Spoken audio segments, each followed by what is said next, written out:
A las 20 horas, el dictador Alfredo Stroessner se dirigió a la casa de María Estela Ñata Legal. Ese día, le habían advertido que su consuegro planeaba un golpe de estado. 2 coroneles recibían la misión de secuestrarlo en el lugar para evitar bajas, pero una llamada le advirtió a Stroessner sobre el levantamiento, por lo que huyó del lugar y fue a resguardarse en el comando en jefe con su familia. A las 21 horas, cuando los coroneles Eduardo Allende y Óscar Díaz del Mas, Carlos IV, comunicaron el fracaso de la operación para apresar a Stroessner, el general Andrés Rodríguez impartió la orden de iniciar la Operación 33, que recién debía activarse el 3 de febrero a las 3 horas. A las 21:20, las fuerzas de Andrés Rodríguez, Carlos, recibieron la orden de abrir fuego contra los leales a Stroessner en la zona de la escolta presidencial.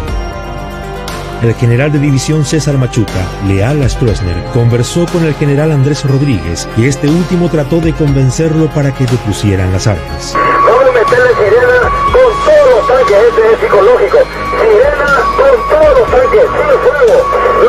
Por lo menos 8 a 10 minutos. Los revolucionarios recordaron a los leales a Stroessner que tenían un plazo de media hora para rendirse. Ya por entonces había sido capturado el secretario privado de Stroessner, Mario Abdo Benítez, en Ciudad Presidente Stroessner, hoy Ciudad del Este. Informo que a base naval presidente Stroessner se apresó Mario Abdo Benítez, a Pereira, a Caballero, delegado de gobierno y un grupo que estaba reunido, en total 17 prisioneros. A las 22:30, el vicealmirante Eduardo González Petit, Carlos VII, al mando de la Marina, desplegó sus fuerzas frente al Cabildo, pues su objetivo era apoderarse de la policía, investigaciones, el Palacio de Gobierno y copar medios de comunicación.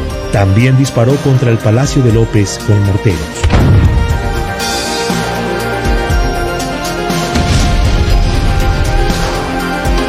A las 23 se logró replegar a la totalidad de los soldados que eran fieles al dictador en los alrededores del batallón escolta. El general Brites Borges, jefe de policía, tras horas de resistencia, se rindió y lo llevaron detenido hasta la caballería. Informo que en este momento sale un vehículo para conducir al general Brites, jefe de policía, conducirlo prisionero a Carlos. Cambio. Rendida la aviación a las 23 horas, el entonces coronel Lino Oviedo ingresó al comando en jefe, en donde estaban Stroessner, su familia y algunos de los altos mandos militares de su gobierno, y logró la rendición. Atención para todas las fuerzas de la caballería. Acá ya se rindieron. El presidente y su familia están con el coronel Oviedo. 2 tanquetas custodiaban el automóvil presidencial que trasladaba al dictador, su familia y al coronel Oviedo. Carlos III tenía una granada en la mano y amenazó al chofer de Stroessner, Pedro Miranda, con hacerla estallar si desviaba la ruta. También había ordenado al artillero de la tanqueta que disparase ante cualquier maniobra sospechosa. Aquí le voy a recibir con el jefe, con su familia, le voy a estar en su coche,